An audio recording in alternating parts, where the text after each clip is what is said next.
We don't need any.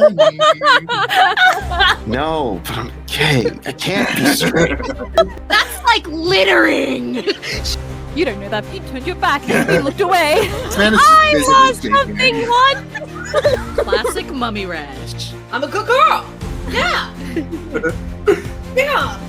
Ooh. Saving lives, having a frappe, a Caesar salad, and sex. Yeah. You see him walking towards an on-call room. You hear the dop, dop, dop, dop, dop. And don't litter, okay? We'll get you. It's so fun to try you, Frank. Here already.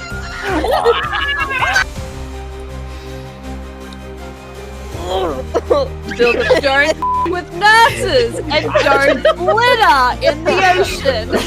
Wait, we could do that in this game? This game's the best!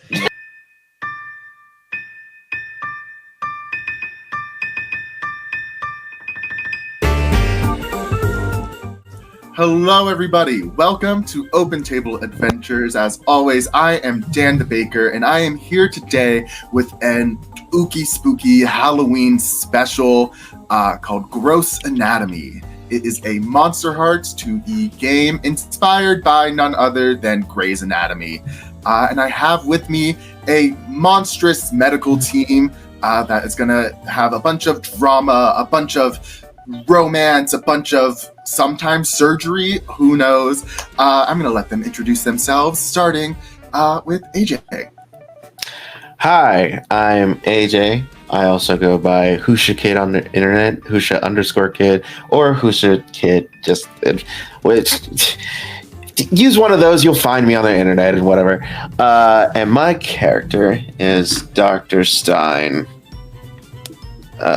Mortal. I'm so over this.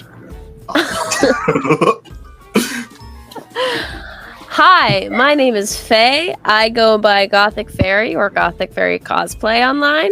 And I'm Meredith. I almost did the same glasses push-up as you.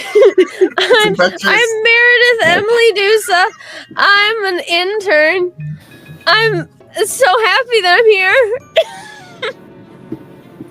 Hi, I'm Serenity. You can find me all over the internet as Click Clack Snack, and today I will be playing Luna Cooper, and it's really nice to meet you, and I hope that we'll be able to do a lot of great things together. Just call on me if you ever need me, okay?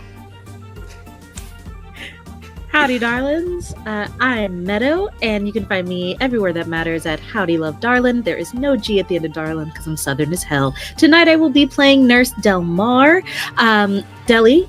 Marmar, no first name yet. So, I can't wait for you to discover the mysterious depths of her siren energy. And she is an infernal. Speaking of depths. Hello, I'm Depthe, like the ocean. You can find me on all things via Chaotic Bonnie. My pronouns are they, them, and I will be playing Dr. Peggy Stoker, the head of cardio, and is a vampire. As I said, I'm Goes Dan. by she, her pronouns. Oh, yeah. Sorry. Perfect. Never mind. You're good. As I said, I'm Dan, aka Dan_the_Baker. I am your master of ceremonies. I'll be playing every single other person. So without further ado, we descend into one of the most horrifying places on Earth, Ohio. Specifically... And put in a Van Heim scream or something after that. God, I hate it here already. Specifically, we zoom in on the city of Cincinnati. When specifically even more at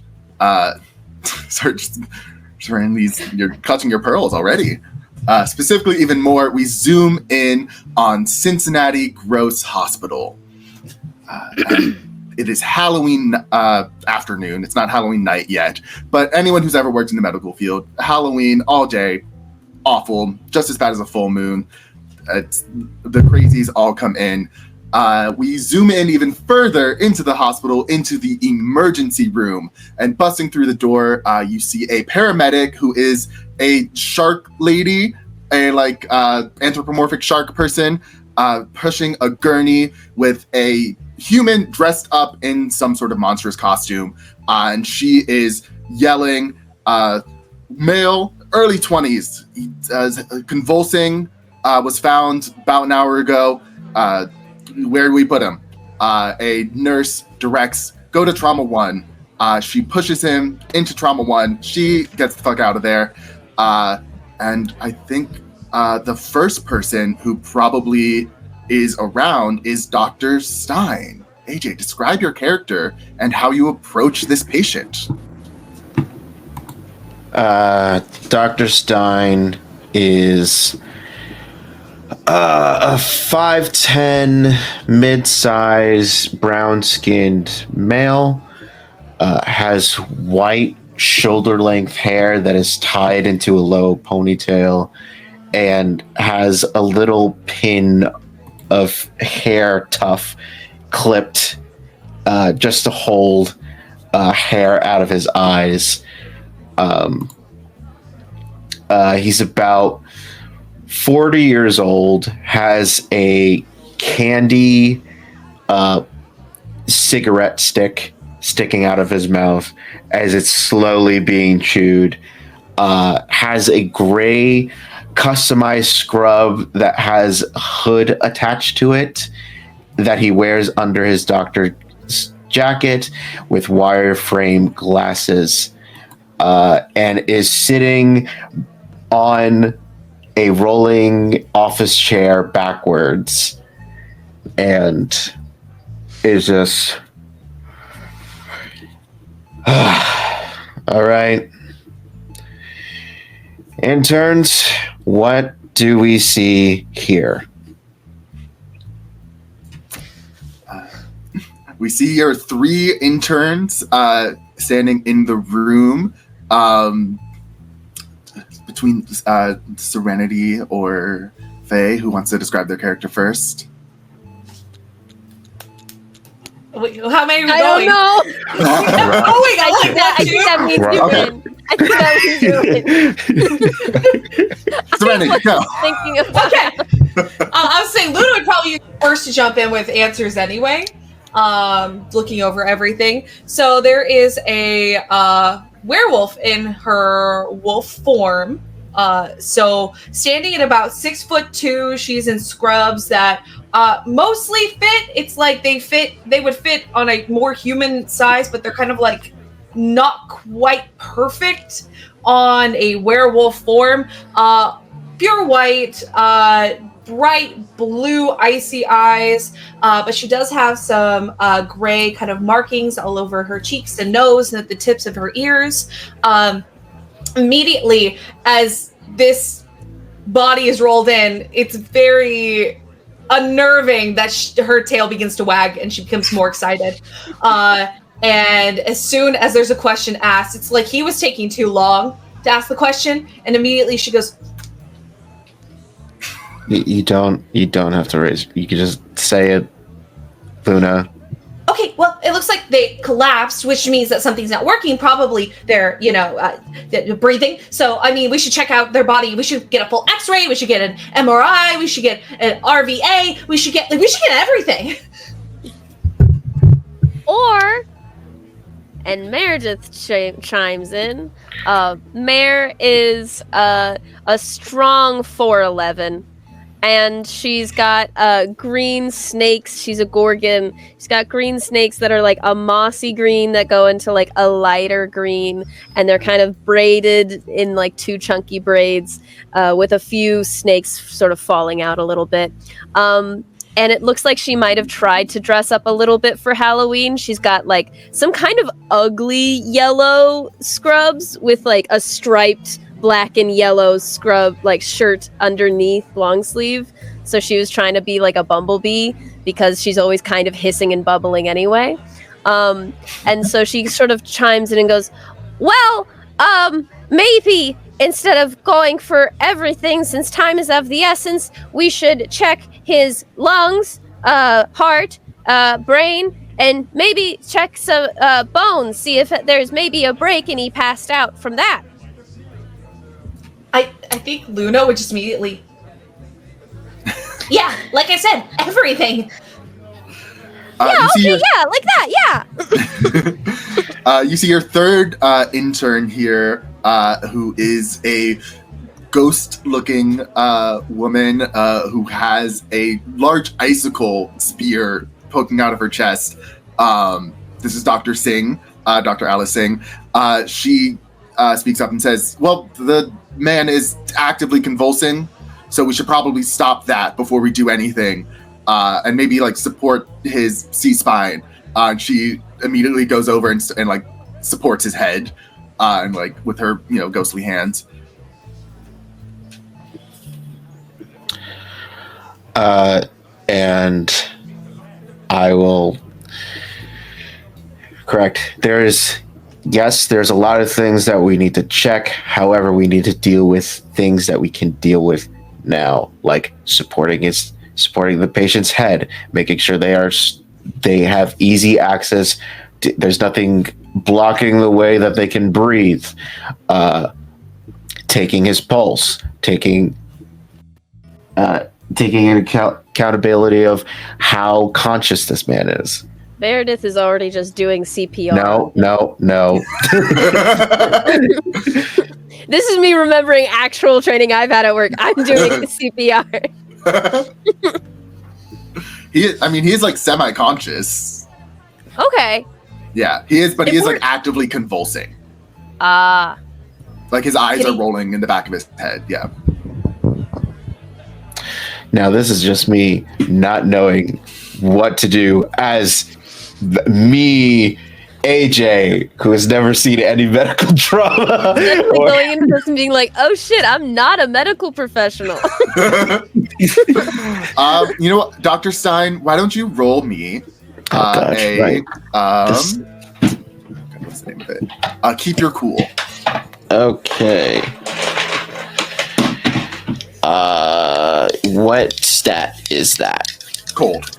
Cold? Yeah. Great. I don't know how to keep my cool either way. All right. Okay. That's 7. Okay. So yeah, I mean, I think you're a trained professional. Your character is a trained professional. You know what to do in this situation. I think probably what you should do is push some sort of drugs to get him to stop convulsing. You also are not sure, like you don't know this guy's medical history. You don't know what he's allergic to, so there could be possible bad side effects. So you can push the drugs, or you can wait till like get some tests to see what what he's good with. I think this is bad right now. We can deal with consequences later. And please do not follow any malpractice that I'm about to do. And I'm going to inject it with a relaxant drug. Probably lorazepam. Yeah, that one. Anticonvulsant. Mm-hmm. Yeah. That specific one that I have on hand at all times. I'm sure, yeah.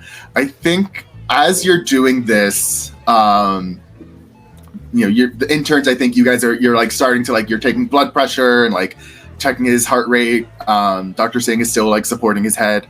And I think standing, leaning against the doorway, who's there, Depthe? It's this medium height, so 5'5", 5'6", absolute bombshell of a woman, incredibly pale skin, bright red lips. Her hair is styled in very classic movie star, like back in the 40s, so it's like short and curled. And she has her lab coat, which on the pocket is etched Dr. Stoker, head of cardio. And we'll just be like leaning and like watching the scene, and I think she's waiting for Frank to stumble before taking over. Mm-hmm. Do you say anything, or you're just observing quietly? I'm just observing. I'm seeing what he does, and if he stumbles, then she'll come in and take over. Mm-hmm. I think probably Luna or Dr. Cooper. You're taking his blood pressure. As you roll up his sleeve to put the cuff on, you see on his arms are small red bumps that kind of go up all of his arm. Ooh, okay. I would like to try to see if I can recognize possibly what this is with my lack of knowledge before getting the doctor to look at it. Yeah, I think that's another keep your cool. Okay. Can you remind me how to roll that just because I... Yeah, so it's plus your cold stat, you roll 2d6. Cool. That is a 7. 7? Okay. I think it just kind of, it looks like a lot of different things. It could be, like, it looks like very generic bumps. You know that, like, talking, like, asking Dr. Stein to look at it, and, like, if it's nothing, you're going to get in trouble. But if it is something, and, like, it might help you figure out what's going on.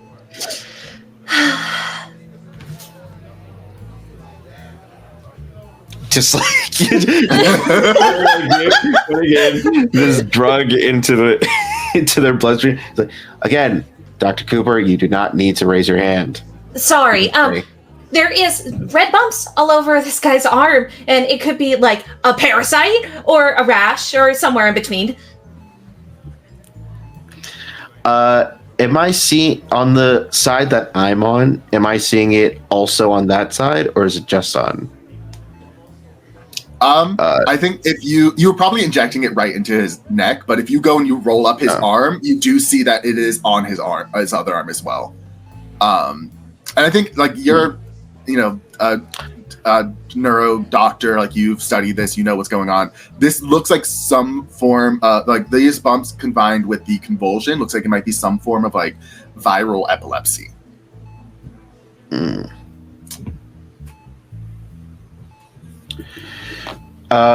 Sorry.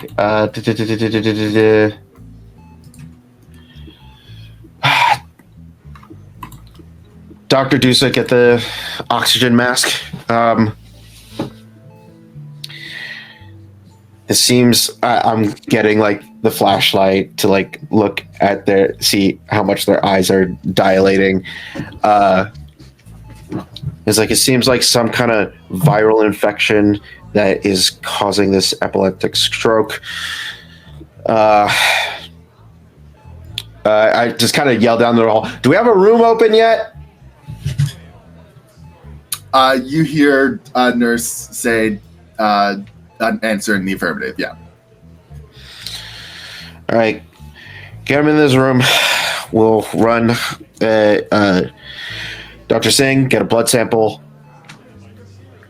Let's see what's going on here. And then, a nurse walks up to roll up his gurney to the room. What does that nurse look like, Meadow? You see someone who is, like, maybe a foot taller than the gurney at best. Very wide, all blacked out eyes. Very nymph-like, like very pointed, angled features, but very clear, dewy skin that kind of looks hints of blue and green in, like, the shadows and sallows of her. Her hair is, like, very slick back, not oily, but like the wet look, like it's giving couture in a hospital. And she is always wearing blue or green, no other colors. She is, like, pushing this gurney like this, but her eyes are darting back and forth as if she's assessing the situation. I think she takes stock of Dr. Stoker for sure, and notices that Dr. Stoker is not helping, and it seems to be on purpose. She'll rush up, let them get this guy onto the gurney, and then she'll be like, like trying to pull him back into the room, having some serious issues. Can I, like, subtly try and, like, help push it on the other end? Just, like, like acting like I'm not maybe not helping or trying to not make it obvious, but I'm like holding the clipboard and I'm like taking down a note. Like I keep on hip checking it down the hall. Yeah. Totally. Yeah. I think with the help, if Nurse Delmar accepts any sort of help, you're able to get this man into a room into the ICU. The lorazepam did help him calm down a little bit. The convulsions have stopped, but he has basically gone unconscious. You guys, you get all your notes down, you collect all the information, you start sending all the tests down to the lab. I would love to kind of, as this man he's hooked up to all the machines, reading all of his information. His blood tests have been sent down, and I think everyone is kind of in or around his room, and then you all see Dr. Boxer approach. He is the head of neurosurgery, so he is your boss, Dr. Stein. He's tall, chiseled jaw, always a little bit of stubble, piercing blue eyes, perfectly coiffed hair, square shoulders. Hate him so much. I hate him so much. Mayor immediately goes bright green. I also just have to say, very much next to each other, fucking Stein looks like a rat man. Just a rat man. Who actively works in a hospital. Yes, a guy that actively works at full 5 o'clock shadow.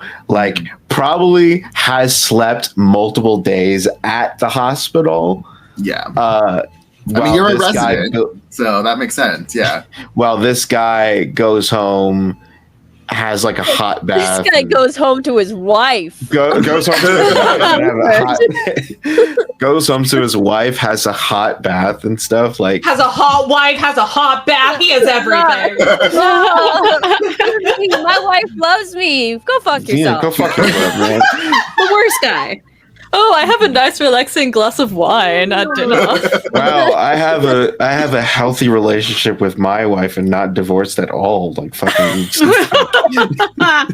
head of neurosurgery. To learn that this guy's also getting a divorce.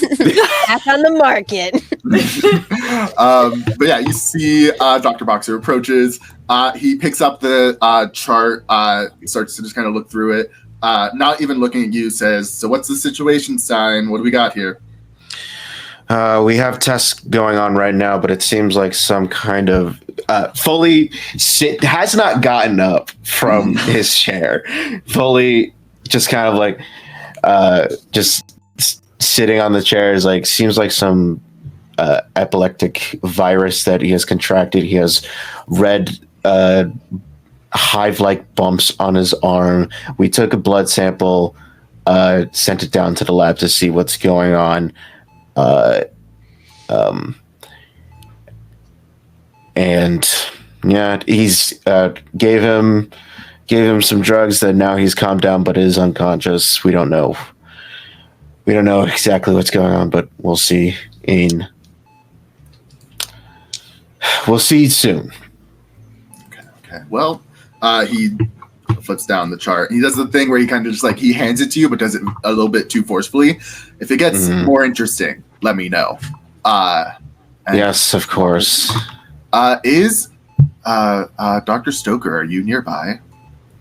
I am. She went to follow a little bit, but once Dr.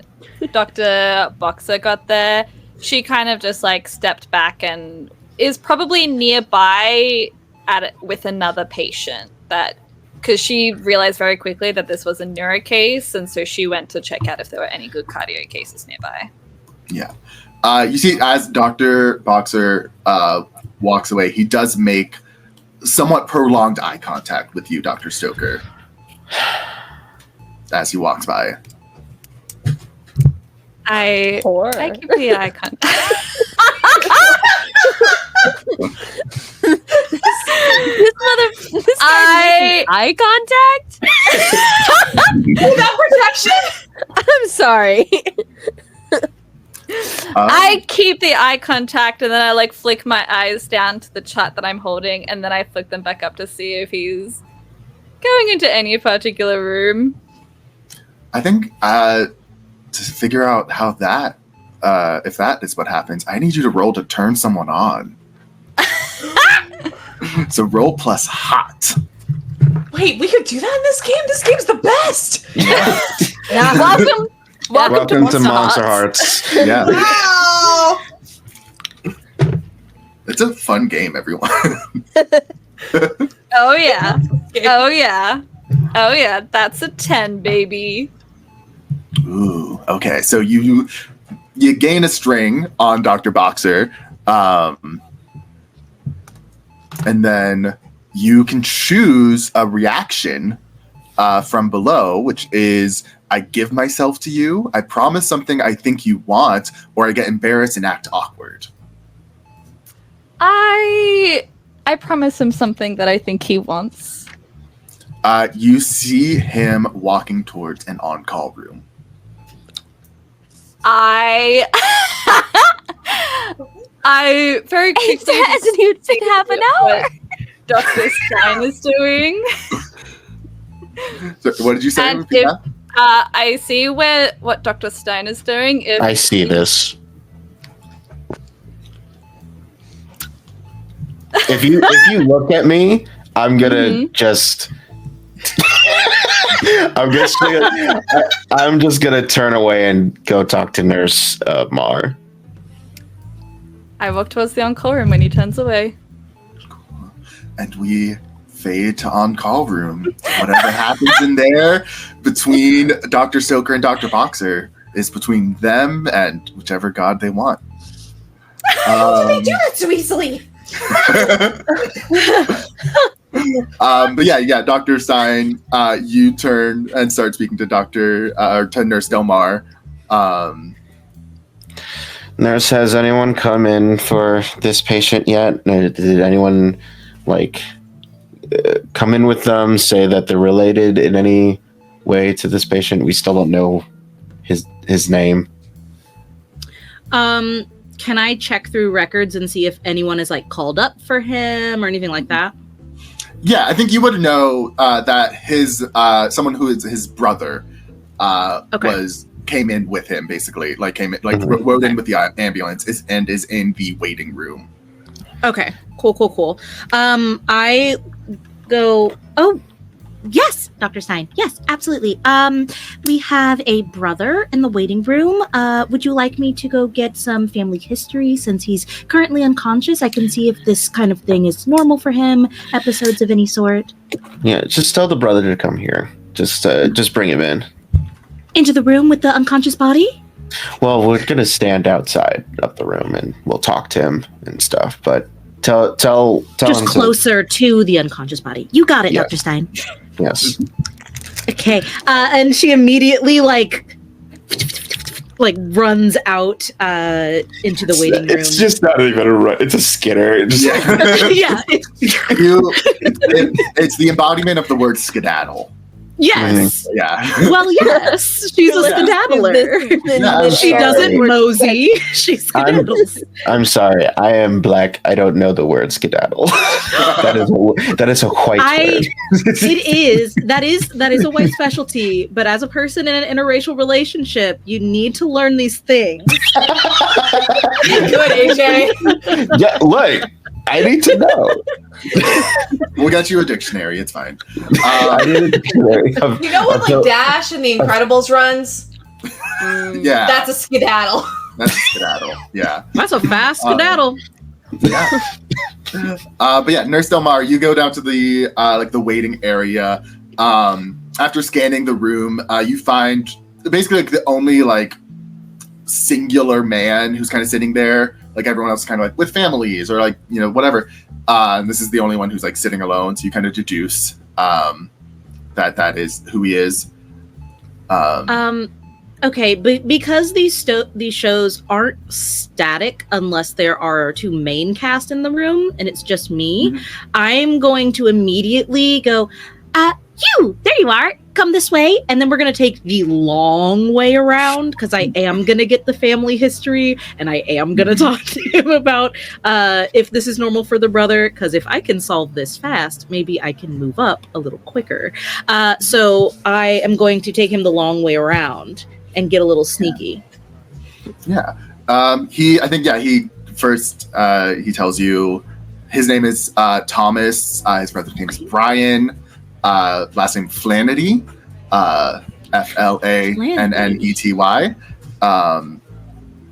And yeah, what questions do you ask? Thank you so much for staying, Mr. Flanedy. I know that it is very difficult to process all of these emotions of worry and concern, and of course you must be feeling absolutely dreadful. Has anything like this ever happened to your brother before? No. Not that I know of. He would have told me if it did, but no, he just collapsed and started shaking. And what were you doing when this happened? Where were you two? You do notice he's in looks like a zombie prisoner guard or prisoner costume. He says we were at a costume party. Oh my goodness. It's very possible that he may have ingested something that made this reaction happen. We've been noticing some interesting symptoms. Did you see him eat or drink anything at this party before this episode occurred? Honestly, nothing that I didn't also eat. Like there was some, there was a charcuterie board. Ooh, I love shark meat. Okay. We were both drinking, but we were both drinking like canned beer. So, Oh my goodness. popped them open, drank them right there. So it's not really, no one was really, we weren't ordering cocktails or anything. No one was really messing with our drinks. Yeah. Oh, well, I'm so sorry that your Halloween turned out to be this way. I too dressed up because I understand fun. And she gestures to this necklace that she's wearing that's just like hot glue rings. And she goes, I'm litter. Litter in the ocean. It's bad. Okay. Yeah. Yeah. And you'll be talking to Dr. Stein today. And don't litter, okay? We'll get you. Just a little Halloween humor, but we will get you. So don't. Okay. Yeah. Okay, okie dokie. And she stops at the room and lets Dr. Stein know that he can, like, roll out on his chair. I'm so in love with her. Perfect. Oh my god. Can I be in the same room? Because I've been writing down questions I've been thinking of. Yeah. I think, Dr. Stein and all three interns are there. This is a great learning opportunity for the interns to learn how to interact with patient families and stuff. But yeah, you see what did I say his name was? Thomas. Walk up and you can see like through the glass of the door and he sees his brother like unconscious, all wired up, and he like visibly gulps, and he turns to you and says, "Are you the Dr. Stein? My brother's doctor?" Yes, I'm Dr. Stein. Don't worry. He has calmed down. He's not in epileptic shock anymore. We have some tests going on right now to try to see what was going on inside of his body. But right now, all we can do is wait. Can I say something? Doctor, do I know. You don't like Luna raising her hand, but I wasn't sure, and I felt like I needed to raise my hand. But anyway, this man is I lost something once. I think you just see Dr. Stein just like fully just take out like a little pack that would look like a cigarette pack, but just opens it. It's another candy cigarette. And just like, So, we found a rash on your brother's arm. I was wondering found a rash. if you would feel. Yes. Yeah. I was wondering if you would feel comfortable if we could look over maybe your arms and legs, or if you could look yourself over if you've noticed any strange rashes, or I don't know, something like that. He looks to you, Dr. Stein, and kind of like, is this? I think I'm looking over.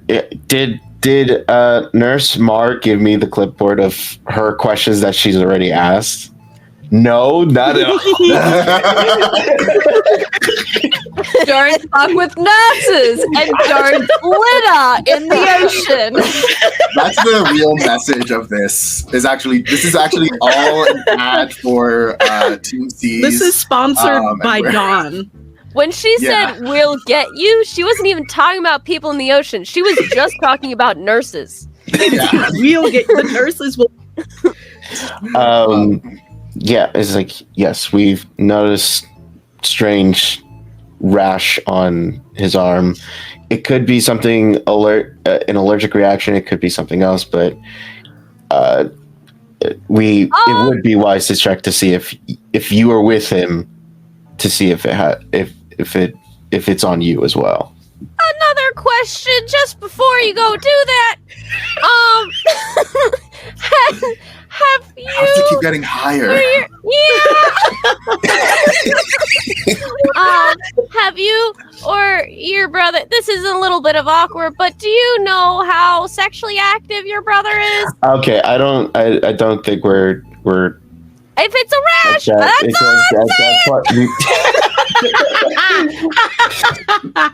I think I go through the same questions that Mar had asked already, of just like, what happened, where were you, what were you doing? You turn on my air conditioning because I'm getting too hot from laughing. It's been 30 minutes. It's only been 30 minutes. In 30 minutes. 30 minutes. Someone's already had sex, and someone's already dying of heat, of embarrassment. But yes, Thomas gives you the same answers. Yeah. They were at a costume party. They were eating and drinking the same thing. He does. He rolls up his sleeves and shows he does not have any like rash or anything on his arms. Do you know what your brother was doing before the costume? I'll get to you, Dr. Cooper. Before the party? He was working. He works construction downtown. Okay, it could be anything. Yes, Dr. Cooper. Hang on, I'm thinking. I don't know if my question's relevant anymore. No, I'm good. Okay, I have another question. Have you unlocked any mummies' tombs recently? Because this could be mummy rash. Oh my fucking Classic mummy rash. Classic mummy rash.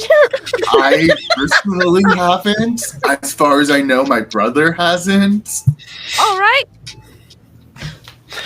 Can I glance at Meredith's check clipboard to see how many questions? Absolutely. She's like talking and looking, but she is actively writing them down as she is talking also. Oh my god. Yes, Dr. Cooper. Did anyone else show any similar symptoms or anything else, like convulsion or something odd or peculiar at the party you were at? I don't think so. Not after. It was kind of chaotic after Brian went down, and the ambulance was called and all that. It was there might have been something else happening that I didn't see, but no, not that I saw. Everyone else was kind of scared for Brian. Dr. Singh, do you have any questions? She's been like diligently taking notes, and she says, "No, I think the family history.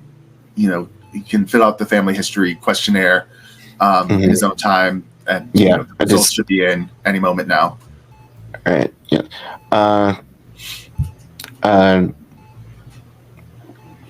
Nurse Mar? Do you have the form of the family history? The questionnaire that Thomas can fill yes, out? of course I do. Thank you. Thank you, Nurse Mar. She pulls it out of like a little like seaweed fanny pack, so it's wet, but she's got it.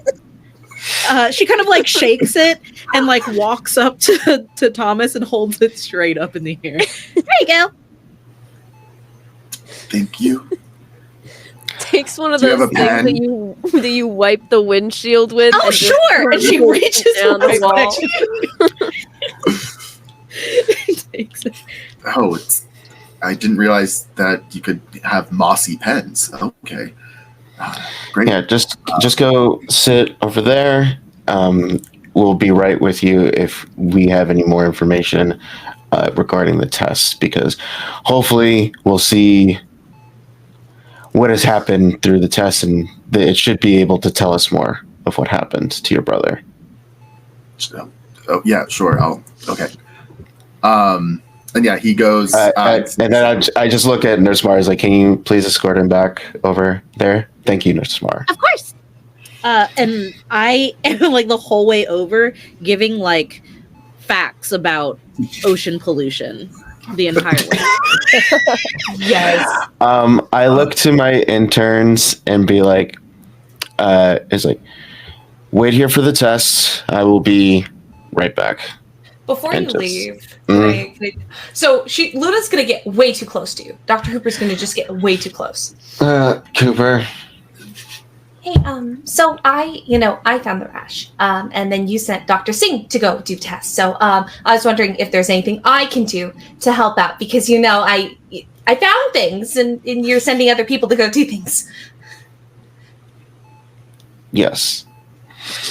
God. You hear the dop, dop, dop, dop, dop of her tail against the wall.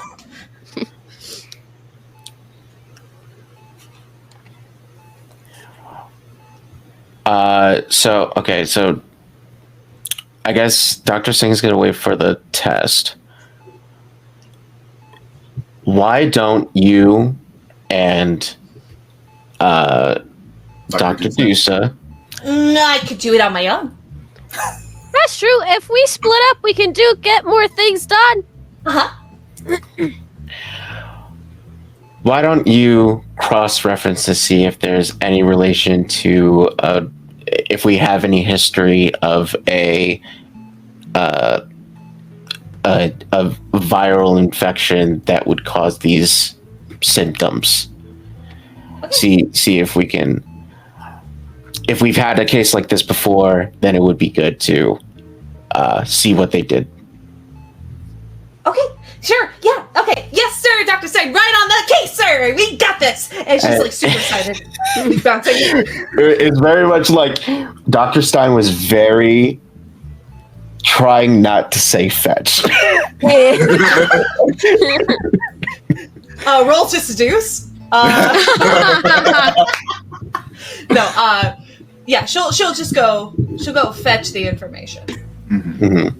Yeah. Should I maybe go build up in my throat? That took 40 minutes. Should I maybe go see Dr. Lest and see if she could do any blood tests? I assume that's who the blood test went to, right? Yeah? Okay. Should I see if Dr. Stoker has any test she wants to run on the guy's heart? Would you like to talk to her, or should I? I don't think either one of us should talk to them right now. Okay. They are preoccupied at the moment. Another patient. Okay. Yes, with another patient. Yes. You don't know that bitch. You turned your back and you looked away. You don't know that bitch. I know you. This conversation is happening through a wall. This is actually next to the on-call room. So yeah, I think Dr. Dusa, you go to talk with Dr. Les. Dr. Singh actually goes up to you and says, "I'm gonna go check on the tests. Do you want to just come? We can just go together." Yeah, I'm very chill. I'd like to come with you. Great. And yeah, the two of you walk away. As you're walking away, Dr. Les kind of looks you up and down a little bit and says, nice questions, Dusa. Really got in there. Got to know the patient's brother really well. Now, Dusa isn't crying, but all her snakes are a little bit crying. And she's like, thanks, that means a lot!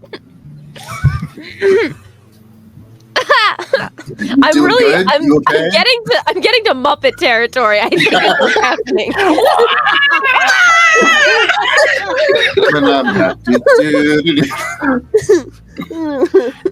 This is very strange that I am the most normal person. You're the straightest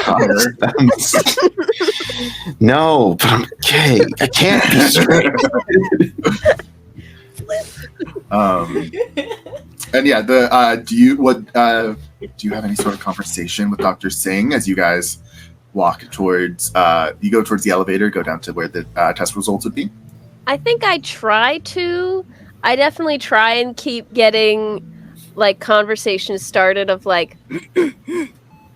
so, I saw you got the salad the other day. How was it?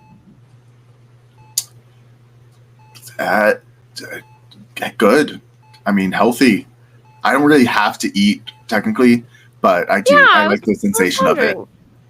Oh, okay. Okay. What's your favorite food to not eat? I mean, a nice chicken Caesar salad goes down easy. Yeah. Did you try the frappe from the cafe the other day? They put mint in it. I don't know why they did mint for Halloween. You'd think pumpkins, but they're trying. They're different. They go against the grain.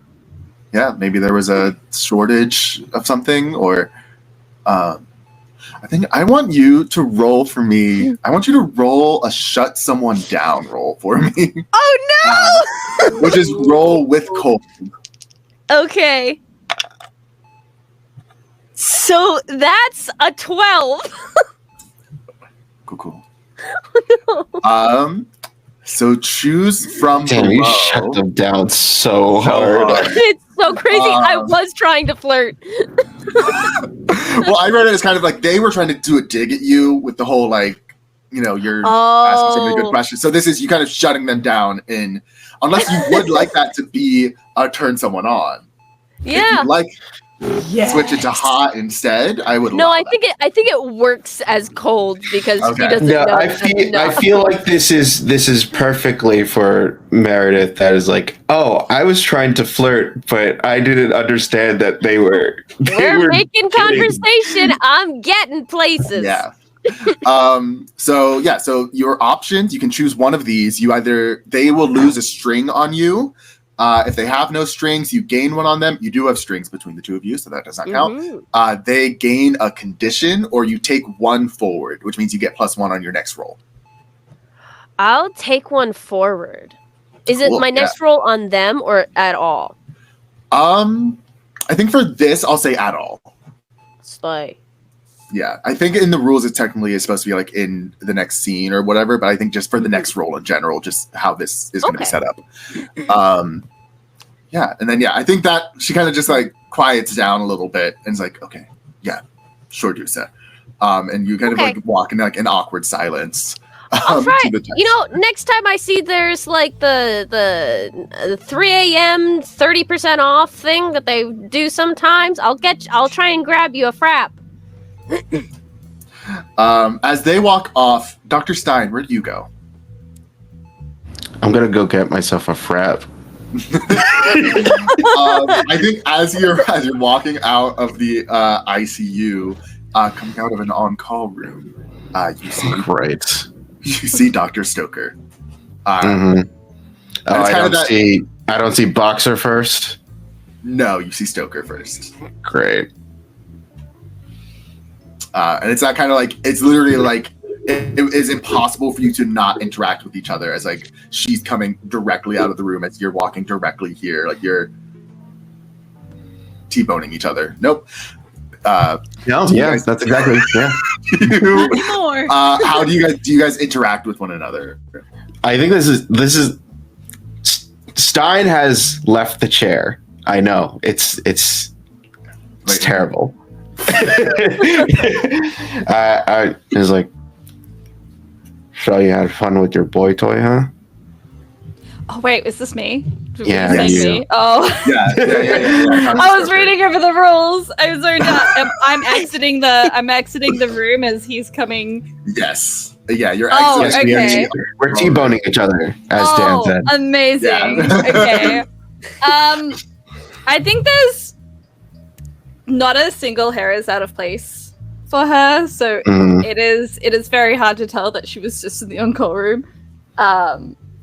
What did Stein say? Had fun with your boy toy? What boy toy? Don't even try me, Peg.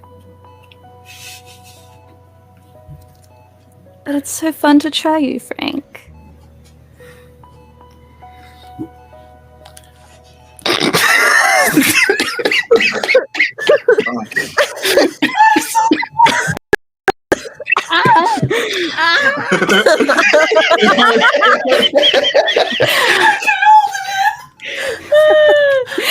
I didn't hear any complaints the last time I tried you. Don't. We're not doing this again.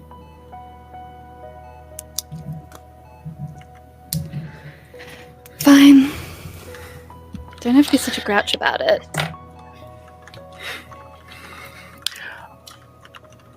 I mean, you're fucking my boss. Like, what am I, like... I'm not trying to hurt you, Frank. I'm not saying you are. Then why are you so upset? I feel like in the background of the scene, you just hear, "We don't need anyone.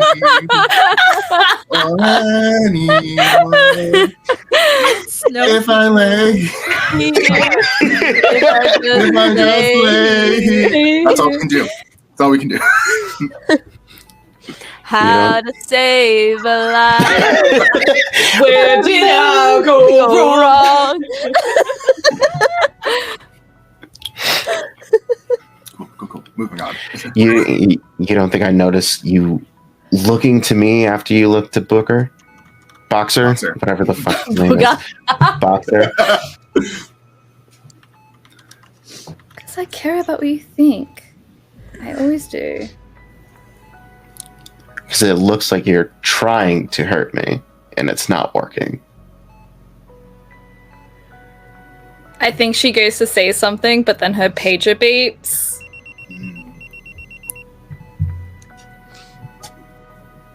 Can we just talk later, please? You know where to find me. I'm gonna just go towards the cafeteria. I love that image of you say that and you're on the chair and you just roll. Where to find me? Yeah, because you weren't standing up from the chair, but you did have the chair with you, so you just you sit down. I just took a different chair. Yeah. You know where to find me, and just like just rolling down the hallway to the cafeteria.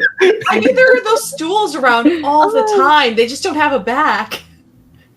Yeah, true. Yeah, the rolling stools. Great. I think, you guys separate. Dr. Stein, you go to your frat. And Dr. Stoker, your pager was telling you, it was saying that there were some tests that were ready for you. Alright. I go find these tests. Great, yeah. I go look at these test results. Yeah. Dr. Cooper, Luna, you go to do some research. I would like to, if you don't want this character decision for you, Nurse Delmar, I feel like Nurse Delmar also might be going to do some research after she gets the brother to like his place, because you want to get ahead on things. Does that make sense? I was yes, absolutely. Or do you have other ideas? As a nurse, I was going to get the patient into like an actual hospital gown and stuff, because he came in on a gurney like immediately. So I was going to take that time to like look over his body, look over his symptoms, and then try to beat anyone else to the tests. So if I don't notice anything physically on him, I'd probably run into Dr. Stoker. Or well, if you're going to the test, then you'll run into Dr. Stoker and Dr. Dusa. Oh yeah. Yeah.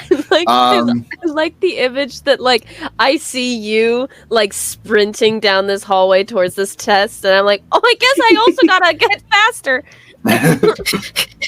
Just skedaddling across the hallways. So yeah, we'll get to that in a second. But yeah, so Dr. Cooper, are you a book person, or are you going online? I think she's probably going online, to be honest. Cool. Yeah. Then yeah, I think as you're researching, I think I want you. This is a little weird, but I think I want you to gaze into the abyss. Oh. Which is rolling plus dark. Okay.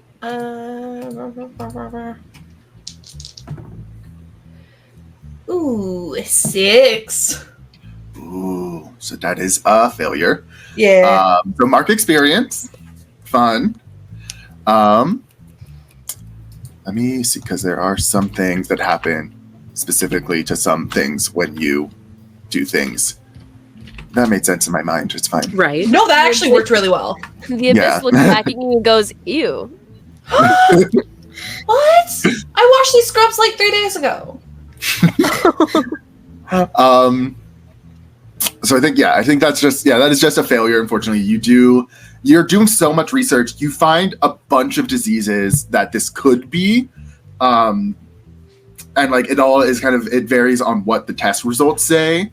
I will say you see a lot of what you come across. I will give you some information. This also just your character might know already, is that there are some diseases that only humans can get, and some that only like certain monsters can get. Like there's some genetic difference between humans and monsters. That's like there are certain diseases that they can get. There are some that both can get, like that can cross whatever. But like there are a lot that are just exclusive to each. But yeah, I think you're just overwhelmed with there's so much information. Yeah. Yeah. Is there someone I could possibly talk to, like one of the attendings that maybe has a little bit more knowledge? Because I don't think we have someone who's specifically like all about is like disease, but is there someone that I might know is a good wealth of information? Yeah, I think actually Dr. Grease, who's a resident, who's another werewolf. You would probably, they're like a very, like they know everything. Like they have photographic memory, so like they, know so much. Oh yeah. Immediately, I'm going to Dr. Grease. I'm getting candy on the way though, so like as like I'm walking through the hallway, like absolutely just like. Yeah. Can you have chocolate? I'm sorry. Won't stop me. In a hospital, baby. I just have an EpiPen. Yeah. So yeah, I think you go. You find Dr. Reese. They're in the one of like the labs, doing some like practice, like surgery practice, because it's kind of what they are always doing. They have like a dark brown, kind of shaggy coat. They're also, it's very common for werewolves to like always be in their wolf form. Dark brown shaggy coat. With like a little bit of like lighter gray chest and like stomach, and then almost black eyes. Who you see as you walk in the room, her tail wags, and she says, "Oh, Dr. Cooper, hi." Hey, I need to borrow your brain for a second. She's just gonna like pop a squat wherever she fits. Yeah, totally. Okay, so I have this guy who, like, I'm pretty sure is human, but you know, he's got like rashes on his arms and he started convulsing, and there was like nothing immediate that showed, and his brother doesn't have it, and the people at the party don't have it. But he's got like red bumps. And I'm trying to think of any disease that you can think of that might work with that. You said red bumps, are they just on his arms, or are they also like on his neck and face? They're just on his arms, you know that, yeah. Mm-hmm. You know that they're on his arms, and you also did see them on his legs after he got like changed into a gown. So they're on his arms and legs. Okay. He's convulsing. And he did did lorazepam work on him? Did anticonvulsants work on him? Yeah, it seems like they did. And you said he's human. I think. I mean, because it sounds like a couple different, that's monster diseases that I could think of, but... Well, let's write them down anyway. This could be a really rare case, or it could be someone mid-change. It could be. That's very true. I mean, the thing with most of the viral epilepsies or viral convulsant diseases is the rashes and like red bumps usually spread over like the chest up onto the neck and even the face. But if they're just on the extremities, that sounds like the monster mash. You couldn't even hold back your smile. You fucking... The monster mash. Okay, you have to remind me what that is again, because like it sounds right, but it's been a little while, like a couple months since I've been to med school. Just like someone in the background, the monster mash. Yeah, they did the mash. Graveyard smash. Okay. Yeah, usually it starts in the legs. They call it the monster mash because it just affects monsters, and they start just mashing their legs. They start convulsing in the legs, and then it goes up the rest of their body. And yeah, just the rash and bumps on the arms and legs. But yeah, it just affects not even all monsters. Like, it only affects like some monsters, like more like, it affects werewolves. Okay. But like, yeah, I don't think there's not in any of the journals I've ever read. I don't think there's just ever been a case where a human has had it. Are there any other people that could catch it, or any other monsters that were once human? Like people that could be changed? Or is it just werewolves? I think any transformative monster, one that was once human and is now monster, I think can catch it. Okay. You see, like she does like thing where she like her eyes go back and forth as if she's like reading something in her mind. And she said, I mean, yeah, if the thing is that tests that you ran, I'm assuming you ran tests. The only way we'll know is if all the like normal tests for the human diseases come back inconclusive. So what you're saying is I should jump in early and start running tests to see if they are mid-change to any kind of transformative monster. Yeah, you could do that for sure. And yeah, the tricky thing about this is it's a neuro thing, but it's also like a bit of a circulatory thing. It's a bit of a cardio thing because it affects the bloodstream as well. And it's hard to figure out where the beginning determination for it is. Okay. I will take all this information. You are so smart. Thank you for being there when I don't know how to do things. It's been a long day. So many things. You're so good at things. I know I am, but I just... Hey, your sutures are the most perfect sutures I've ever seen. And you can do them so fast. I know, I'm so fast. I'm so quick, but so are you. I mean, look at you. Yeah, but when I was in when I was an intern, I wasn't this good. I had to practice. Oh, well, that's okay. You got there. Hey, so, I mean, by the time you're a third year like me, you'll be, suturing circles around everybody. I don't know if that'll be effective, but if it is, you bet I will. All right. Well, yeah, you go run those transformative tests, see what's going on. I'm going to get back to practicing. Okay, thanks. Yeah. Oh, And then, also, can we have chocolate? Yes. Good. She's gonna go get more chocolate as she goes to totally not ask to run tests, but we'll start running tests to see if any transformative things have started. Yeah. Then I think we The kind of intern's running tests without asking. we then head down that's fine. to the lab, the line to get the test results, where I think it's kind of like a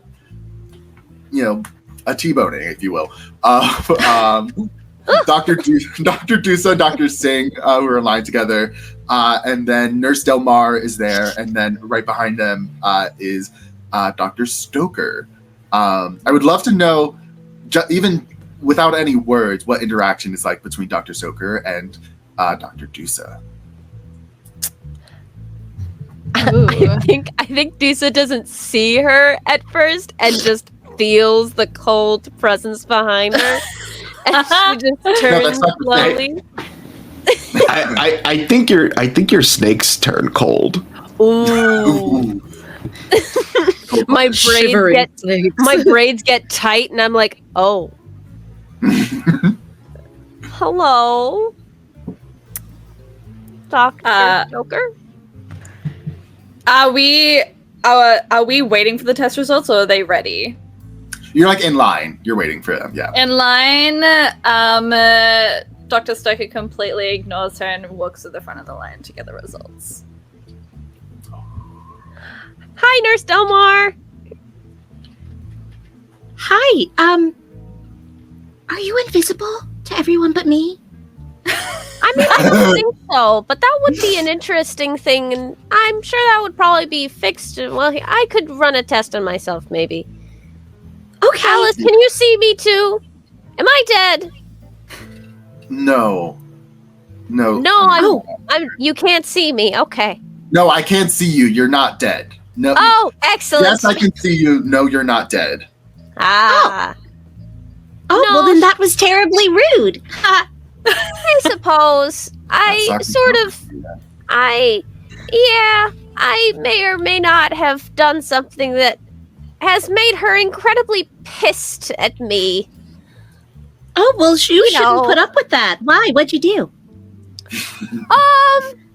Well, I was sort of in surgery with her not too long ago, and,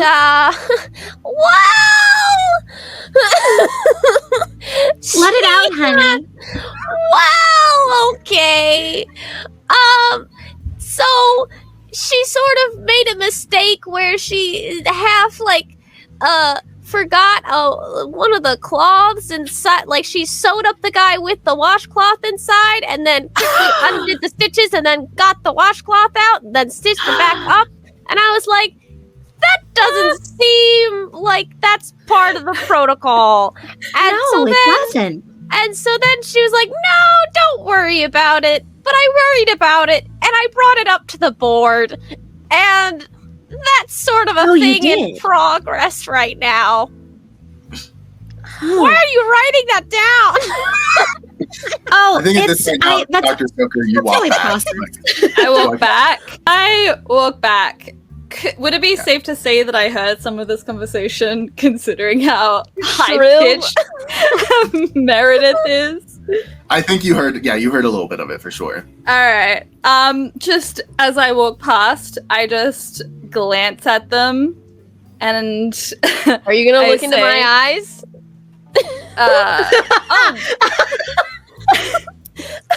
She'll be glancing to the three of you, just in general. What was your last name again, Meredith? It's Dusa. Yeah. Mm-hmm. Just a friendly reminder to keep things professional, Dr. Dusa. I always do. Oh, professional. Oh, like leaving a little cloth inside a human body? That's like litter. That's like littering.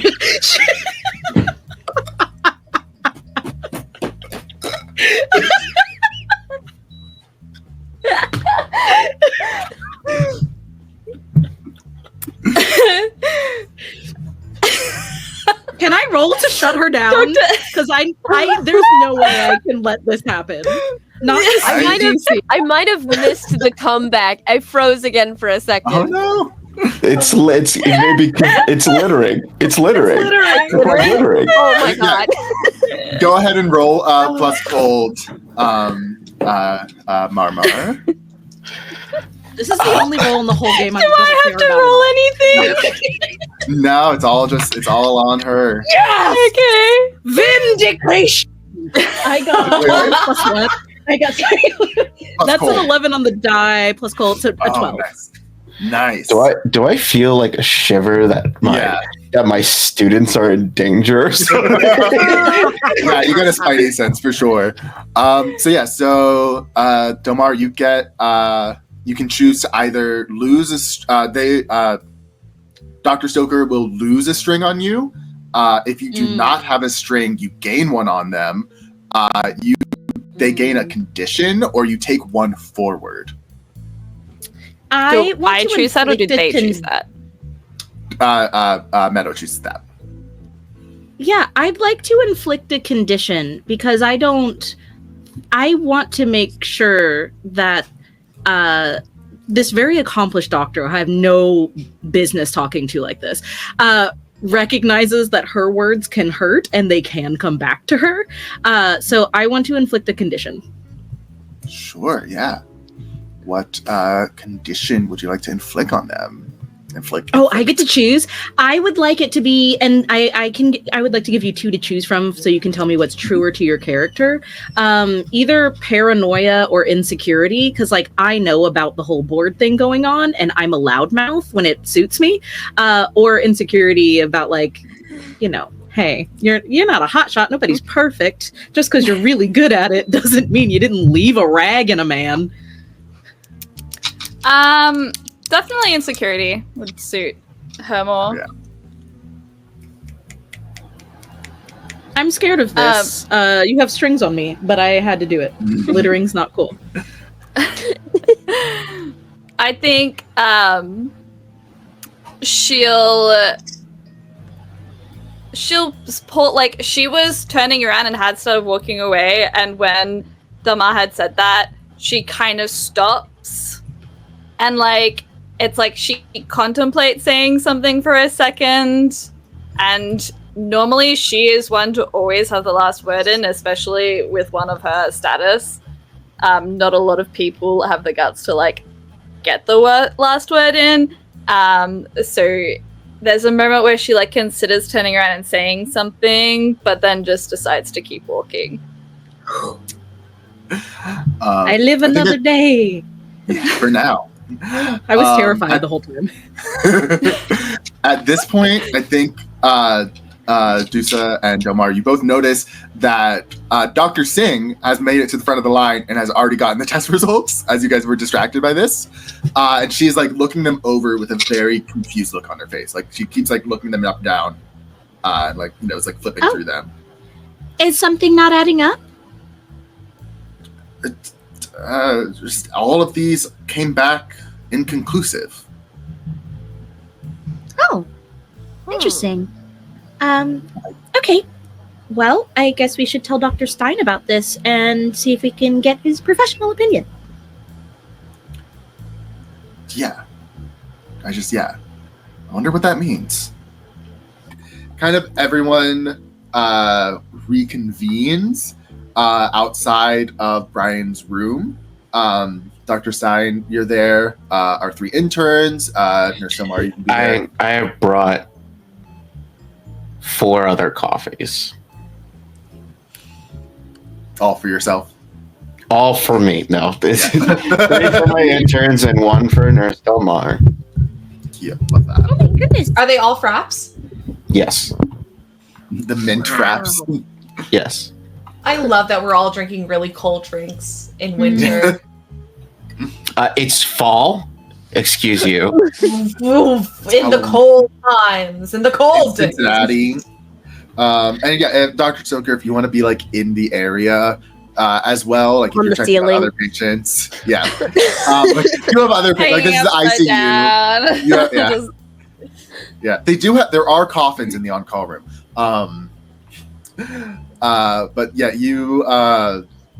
there are other patients on the ICU floor that you can be like, checking in on in the area. You're also like ahead of your thing, so you can do whatever the fuck you want. Yeah, Dr. Singh brings the results to you, Dr. Stein, and says, "Yeah, it looks like the all these results came back like inconclusive, not even negative." Huh. That's strange indeed. Dr. Cooper, did you find anything in your research? So it's as you say that, it sounds like she lets go of a breath that she's been holding since the beginning of this. And she's like, I found so much. And by that I mean I went and collected information. And I ran some tests. Are the tests back, or are they still currently running? You got your test back on you got all the things of you could tell thing is on a physical level, like you can see he does not have any bite marks or scratch marks from any sort of werewolf, vampire, anything like that, ghoul, anything that has to transform through touch or through injury. But you still ran. There are certain blood tests to test for other things because you can have a curse put on you. You can have all these other things, and yeah, those he does not appear to be in mid transformation. Okay, I would say at that point. Can I ask? I just want to ask something saucy, just to stir up some shit. From my knowledge of Grey's Anatomy, interns normally have to order tests on behalf of residents or attendings. So, who did Dr. Cooper throw under the bus to order these tests that they absolutely did not order? Stein. Because then I know I was doing the right thing, so Stein wouldn't be mad because it was going to come back with good information, and he would be proud of me, and I'd do a good job. You're a good girl. I'm a good girl. Yeah. Yeah. Ooh, hi. Yeah, let's go. So you have those test results that were those test results are negative, that he's not mid transformation. Yes. So instead, because now it's even more exciting, so instead of the breath being like, I'm so glad you asked this. Oh, thank God. Okay, so I ran these tests. I found out. So he's not mid-transformation or anything like that, but I believe he does have something called the monster mash, which is only normally found in people who are either mid-transformation or have become a monster. And it's only certain kinds of monsters, transformative ones. So that means that if he's not transforming, that means that he's the first human to have the monster mash. Be excited, please. I think Dr. Stoker, you hear that. You hear Luna being this, you hear her screaming. If that piques your interest, yeah. What do I know of the monster? I don't know. Go ahead. I was just gonna ask Dan what would I know of the monster mash? Kind of what I said, what Dr. Reese said earlier, that it is a monster disease, mostly only for the transformative monsters. It does affect some other monsters, but that's the core is those ones that were once human. That it both affects the brain and the heart and cardiovascular system. And I think that you could swoop in and take this if you really wanted to, as your case. If it is that. I think she'll be walking past and kind of pauses as Dr. Cooper is on her little excited tirade. What was Stein saying? I wanna see what he says. First. I was like, I see. that. He just like pushes up his glasses. Is like, that is unprecedented. If this is the case, Cooper, go to Dr. Les, test for the monster mash just to confirm if this is what you speculate that this is. Dr. Dusa, please work with Nurse Delmar to, if this is the case, I was going to say prepare for the therapy sessions that you have to tell the relatives that your person of interest is becoming a monster potentially. But if they're not in mid transformation, we might need to see if what's gonna happen. Oh man, this is I don't know what to do about this. This is, I would say prepare for the therapy session just in case. Would it maybe also be a good idea that if this is the first human to ever have the monster mash, then this disease is going beyond species, that maybe we should quarantine him? Yes, we should quarantine him. Dr. Singh, get the quarantine room ready. Yes, sir. Okay. And I think just like Dr. Stein is just kind of like leaning back, is like, I do not want this to get to Boxer. Because if Boxer takes it, then that's done. And I think that is when I would notice Dr. Stoker just standing in the doorway. Oh, she kind of was watching the whole thing, but then as Stein starts to order things, she will just very confidently like walk into the room and pick up the clipboard with the patient's information. So, monster mash on a human. That's quite an intriguing case, and would be considered cardio if I'm not mistaken. Could be cardio. It is also neurological. It is. Depends on what type of strain. And we'll put like the clipboard down and we'll walk back out and put a hand on her shoulder, on Stein's shoulder. Page me when you get the results. I'd like to take this case. If he has the monster mash. With that, And Dr. walks Stein, back your out. hands are tied because she is technically your boss. So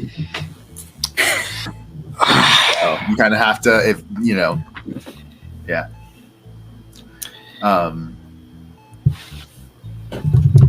I think So Dr. Dusa and Nurse Delmar, you go and Did find. you write that down? Yeah. Do you go and find Mr. Flannery, Thomas? Mm-hmm. Cool. As I go with, I am gonna like peek around the corner, make sure he's still there, and turn to Dr. Dusa and say, you know, have you ever prepared a family member for therapy before? Do you consider yourself good with emotional and distraught people?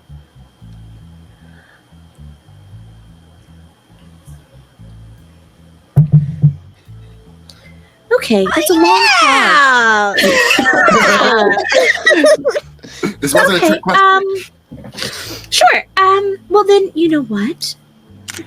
I think you can handle this. I'm going to run to the nurse's desk, grab you the papers to set up the therapy, and I'll bring them to you. Just keep him calm, really talk to him, let him know that things are going to be fine. Make sure you have some confidence in your voice, because that's important in comforting people. All right. I could do this. Okay, I really hope so. That was the confidence. Oh, it's great. Okay. Break. Oh my god. Okay, yeah. So I am gonna just trust that Dusa got this. Dusa got it. Yeah. Okay, I walk up to Mr. Thomas Flannery, and I, well, how am I going to approach this? Okay. Hello, Mr. Thomas, Flannery? Brother of Brian? Hi. Yes. Hi. Doctor. You're one of Yes. my brother's doctors, Hi. right? I remember you. Yes. You have the questions. You have more Yes. questions. A little bit. But, yes, I'm Meredith Emily Dusa. It's nice to meet you. So what we think might be happening partly with your brother is that he might be transitioning into being a monster. We're unsure at this time what kind of monster, but I mean, I'm a monster. How bad can it be? I'm not looking at you. I'm not looking at you. I'm like looking at like his forehead or like at his chin.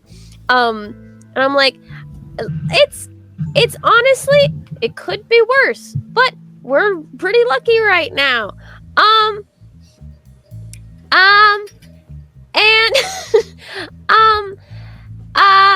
so we've got some paperwork that's gonna need to be filled out.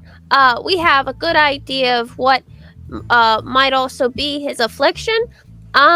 We're trying to quarantine him for a little bit because it might be something that's a bit infectious. So we don't want it to like sort of like a chicken pox situation. So we're probably gonna do that for a little. He's like, yeah, very flabbergasted. And it's like, should I be concerned? Or should we get like other people from the party? Like they were also, if this is like. I think maybe contacting them and just asking if anyone's feeling unwell beyond just the normal hangover, that would probably be a good idea. But other than that, I think that should be fine. If you want to take a second look, it's and I try and get serious for a second. I put a hand, I like reach out a hesitant hand to like his bicep, and I'm like, it's gonna be okay. We all care about every patient that comes in here, so we're going to help him as best as we can. Thank you. Sorry, it's just okay. I need you to roll for me something. I want you to roll do a keep your cool. Okay. So which one is that? Is that cold? Yes. Yes. Okay. Yes. So then that means that's a 7. A 7, okay. You think you're kind of looking at this man and you see like his eyes are full of fear, both for like his brother and for himself. And you think that you either can like stay here and comfort him, but that might get you in trouble because you could be doing more like doctorly things. Mm-hmm. Or like if you leave and go do more doctorly things, you think he might freak out, and this guy could be a flight risk and could just be like leave and be like, I'm scared, I need to go somewhere else. I think I'm gonna stay with him and keep talking to him. Is there anything? Do you want to talk about any questions or anxieties you might have? It's a frightening situation to be standing in a hospital. I do it every day. I'm very frightened. Yeah, it's very frightening, and it's I think you over the next maybe like it's like 10-15 minutes that you're sitting down, you're talking with him. He talked about like his anxieties, and you think you do your best to like quell his fears. Like it does work. Like he does seem to like after you're done talking, he does seem to be calmed down. And then I think at the end of that 15 minutes, you see another nurse, not Nurse Delmar, but like he's like a little goblin like person. You see this is Nurse Chris, who he skedaddles out. All the nurses skedaddle here, and he looks at you and he says, "Dr. Dusa, have you seen Dr. Stein? His patient is awake. The one in the ICU." No, I can. I'll page him. I'll make my way over to the hospital. And you see Thomas looks and says, "Is Brian? Is that my brother? Is he awake?" I think he's awake. Then yes. Can I see him or?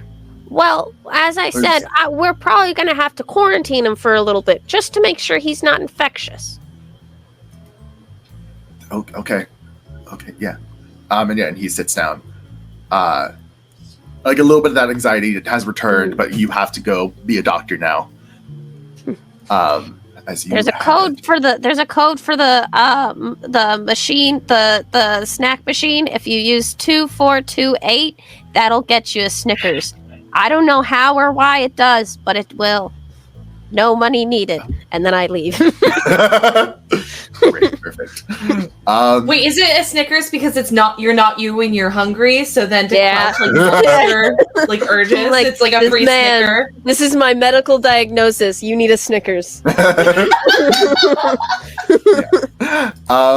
So yeah, Nurse Delmar. As you leave Dr. Dusa to her own devices, where do you go? I would like to go to Dr. Thulu's office. The chief of surgery. Yeah, everybody's boss. Yeah. You go, you knock on his door, and you don't hear it, but you feel the whispers inside your mind telling you to come in. Okie dokie then. And she just like swings the door wide open, steps in and closes it behind her. It's just like a room full of nothing but shadows. She's yay! Right in. Yeah, you're in. It is, it's fully like a void of a room except for one singular desk in the middle that has a couple, like it has like a little some tchotchkes, like family pictures and stuff on it, as well as some like scattered paperwork. And you see sitting behind it is essentially a shadow in the form of a person that has like swirling shadows within them of like different faces and different beings, and like you even see like there's some like animal shadows that are like moving throughout, and you hear again kind of that whisper inside your mind, Nurse Dusa, or sorry, Nurse Delmar, please close the door.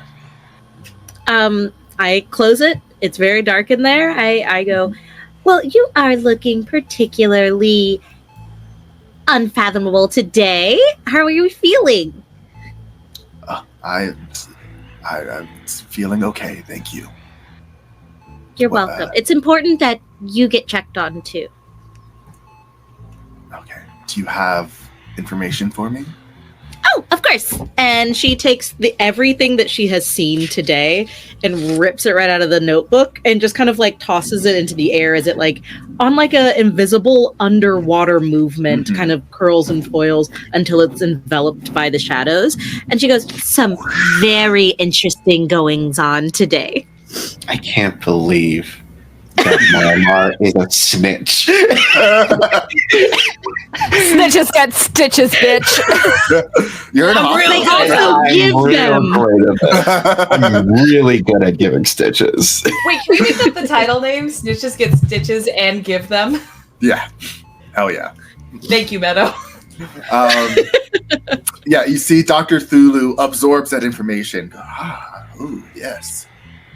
This is all great information, Marmar. I'm so happy you're pleased because I do need a favor. What is it? I don't cash these in often. I respect your everything.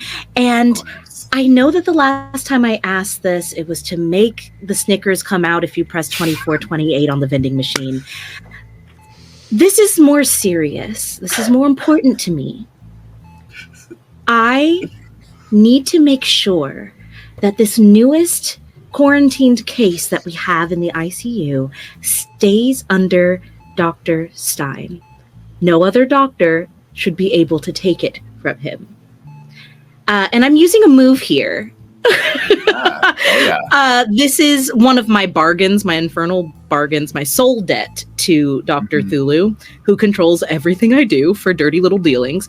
Of course. I would like to ask the Dark Power for something that I really, really want, and then the Master of Ceremonies will attach a price to the thing I want and hint at the undesired twist in its nature, so it's going to suck for me. But if I pay that price, I get what I want. Okay. This is why you say thank you to your nurses. Yeah. And give them coffee. I was about to say it's because of the frap. It's because of the Yeah, because all nurses have dark feelings. Yeah.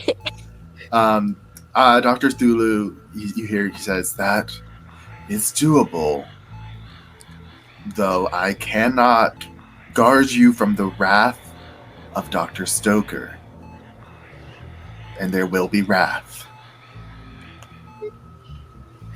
I think she kind of like her eyes go wide as she looks at the floor and is like, I forgot about the repercussions again.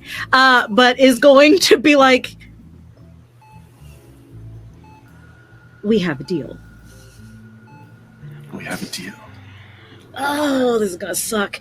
Okay, I'm just like making myself more and more scared of Peggy Stoker with every move I do. I will leave and immediately go down back to the floor that everyone else is at and check in on everyone. As you leave, Dr. Thulu says, all right, the deal is done. You have a great day, sweetheart. And you feel, he does not move over, but you feel the sense of just a kiss on the top of your head. Thank you, multiple unknowable parents. And yeah, you head back down to the ICU. So yeah, I want to check in on Dr. Cooper. You've gone down to see Dr. Lest. You're testing. You brought some more blood to test for specifically for the Monster Mash. Yes, and I was fairly quick about it. So like coming into the door, there's just a like it hits the wall. Oh, oops. Hi.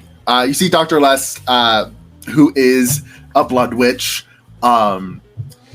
is does a lot of like the blood testing. Also is like a cardio surgeon.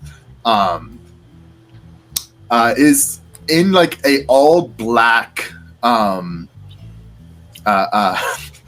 all black scrubs with and like has a cliche conical hat because of course she does.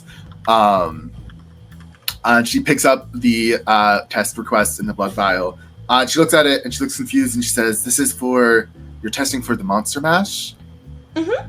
Yeah. So the other test said that our patient is not turning into a monster, so it's not like recognizable that like that could be the Monster Mash. But now we have to figure out if a human has the Monster Mash.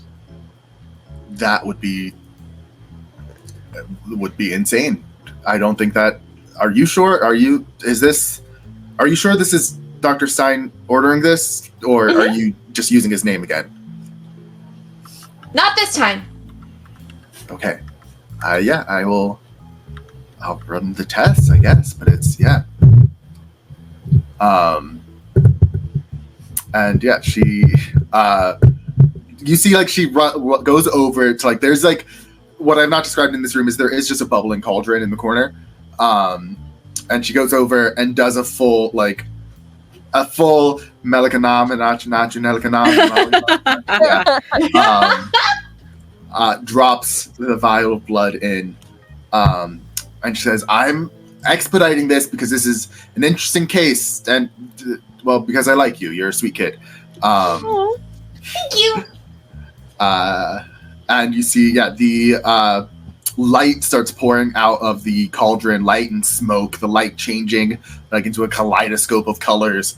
You can see Dr. Less's eyes go, completely black, reflecting all those colors.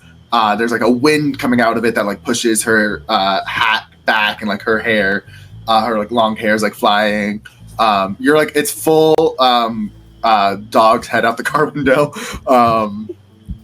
And then after a couple minutes, it all kind of stops, and she reaches into the cauldron and pulls out a sheet of paper.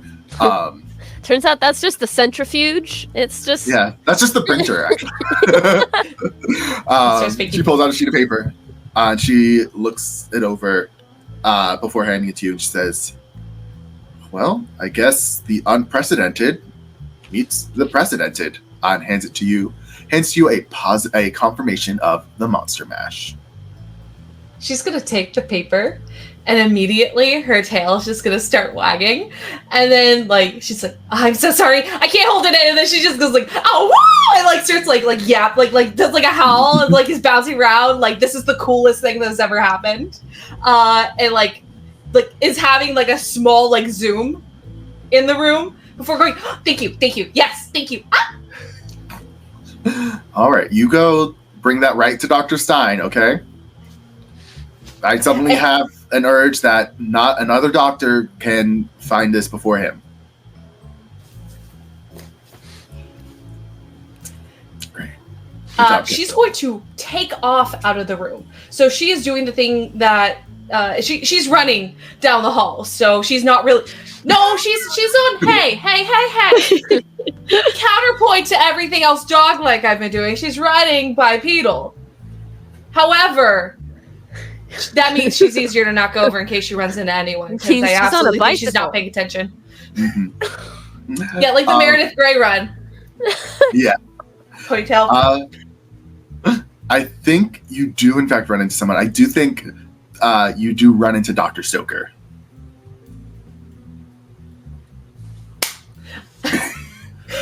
Why do I feel like I hit you and you don't move and I just barrel over? Fully stone pillar. Just and then she'll sit up. I am so sorry. You should Ma'am. be. Those the tests for our possible monster mash case. It'd be cool if they were positive. I'm waiting. Oh, she hid them. They're not in plain sight. She put them in her shirt.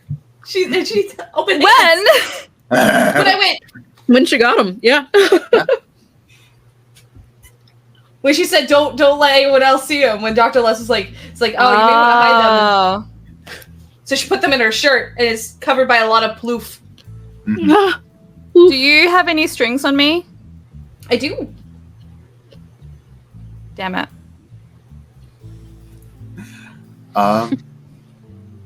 So there's this kind of. I'm looking for something to do. Yeah, I feel like there's a standoff at this moment. I think because you are lying to an attending, I do want Luna. I want you to do a keep your cool. Don't fuck up. Pep talk. Okay, that's way better than I normally roll for these kind of like harsh situations. So it's a 10 because it's a -1, right? Ooh. Yeah. Okay. So roll an 11 cold. -1. Yeah. Great. Alright. Yeah. You. I think she'll walk forward to wherever Dr. Cooper landed, and will just very elegantly like squat down in front of her. If you're lying to me, that's not a very good look, Dr. Cooper.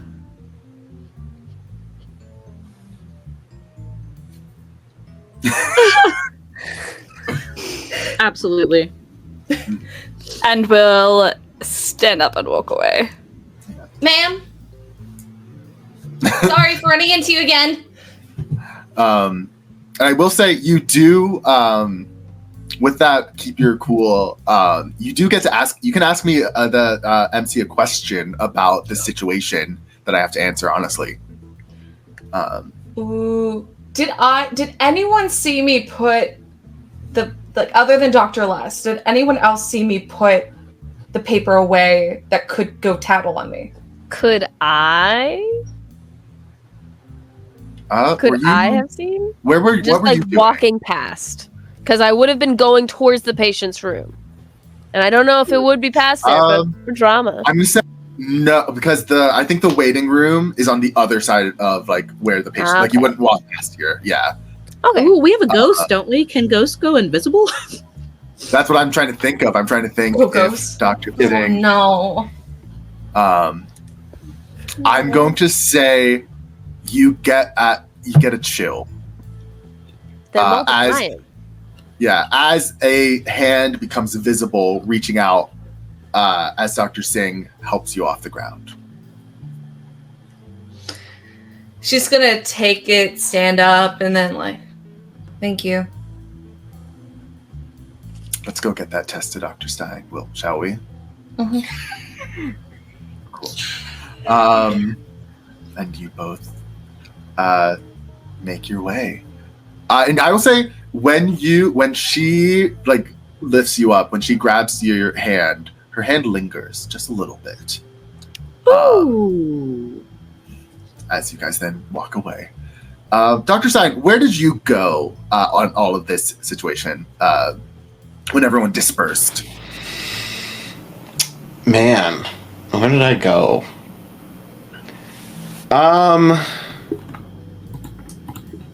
I think Candy, cigarettes, smoke break on the rooftop. yeah. Yeah. I can't think of anywhere else to go. I think I'm just on the rooftop. Yeah. Eating my candy cigarette. Yeah. Because I'm trying to quit. What I would love to just know, like, what is Dr. Stein's just like his frame of mind right now? Like, what is kind of like, if he were thinking out loud, what would he be saying?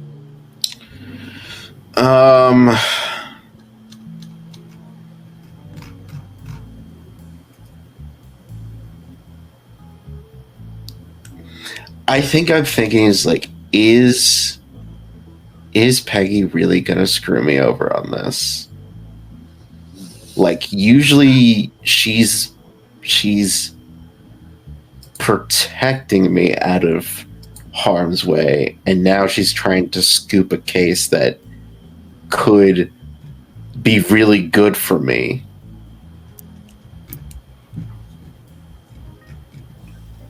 And yeah, what, like, how does that translate into like his body, like his like what does his like body language say?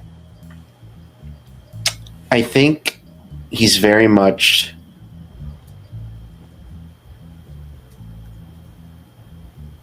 hunched over like a railing, and just very much. Usually you'll see him just kind of like the candy cigarette will like slowly throughout like conversation like go into his mouth, just slowly disappearing. I think he's more just like fully chomping and breaking the cig and just like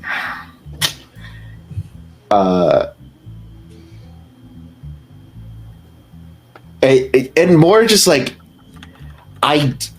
I know Peggy the best out of most of the people in this hospital, but at the moment I don't know what she's thinking with this. Mm-hmm.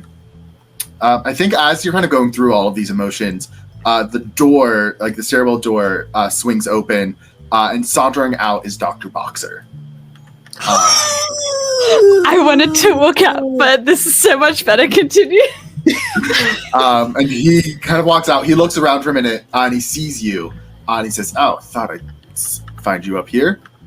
And he walks over, And he says, what's eating you? You look like, I mean, to be honest, like shit. I mean, that's nothing new. Valid. I just trying to think how carefully I'm trying to be with this.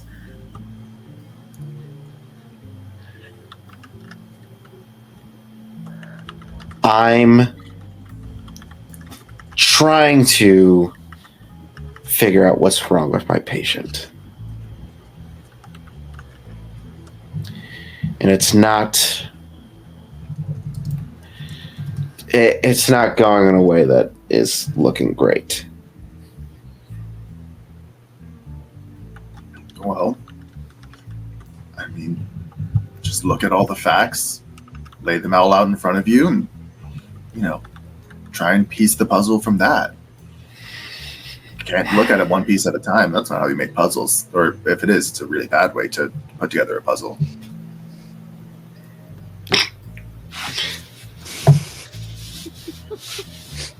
You don't put puzzles together often, do you? No, I'm home with my hot wife. Yes. No, I don't do puzzles with my wife. I have sex. I'm busy having sex with my wife. I'm drinking frappes and I'm having hot chat. Saving lives, having a frappe, a Caesar salad, and sex. Yeah. That's the American dream. Is that a doctor? Yeah.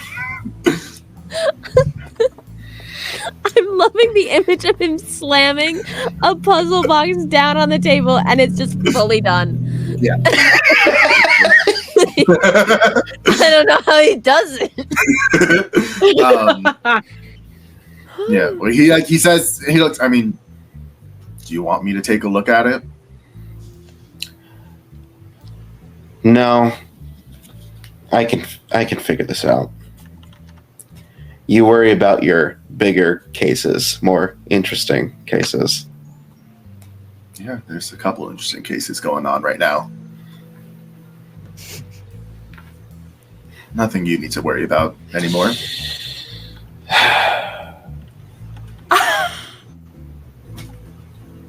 What do you mean by that? Yeah. Oh, There's Delmar appears around The Delmas hiding behind like those like air conditioner vent things. Yeah. I am so sorry. I got so into that. I was like, That feels accurate. There's got to be a roll for this, so I think it's gonna be a keep your cool. Man, where did I just put my dice? Sorry. I hope this fails. Take a swing.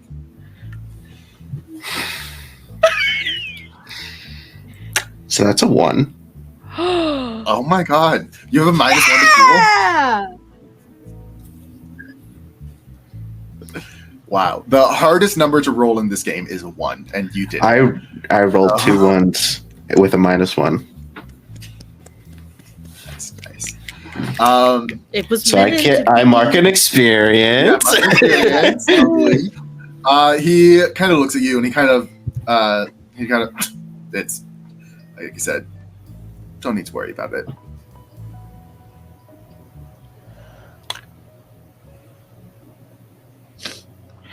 You know what, Boxer? I'm going to figure this case out. You are not going to lay a finger on this case. I know people higher than you.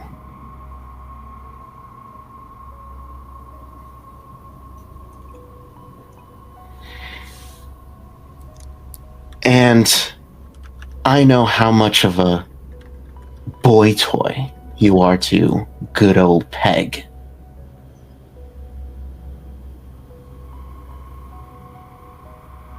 So if you don't want me to tell your wife,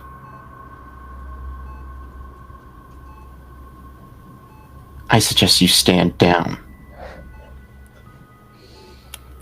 I'm using mess with me, mess with him.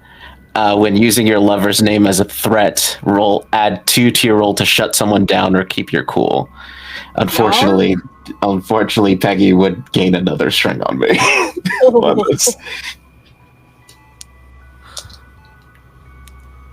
Okay. So I guess, I'm gonna roll to shut someone down. Is that cold still?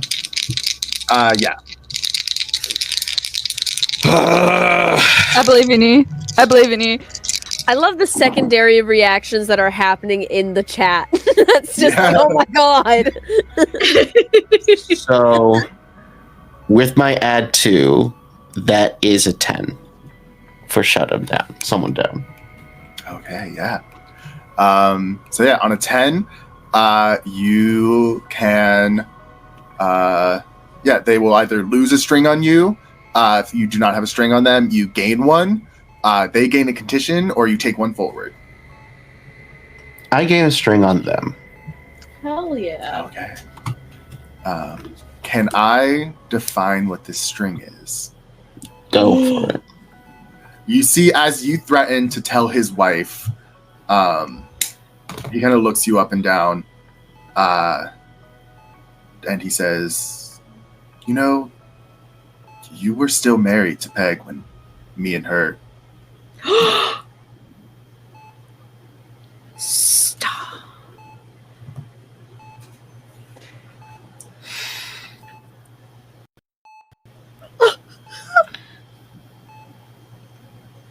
Get the fuck out of my face, Boxer. Before I do something we both will regret. And I think in that moment, your pager goes off. Ooh. 911 to go back to Brian's room. Depth is nearly out of shot. Definitely going deep. And then I'm just gonna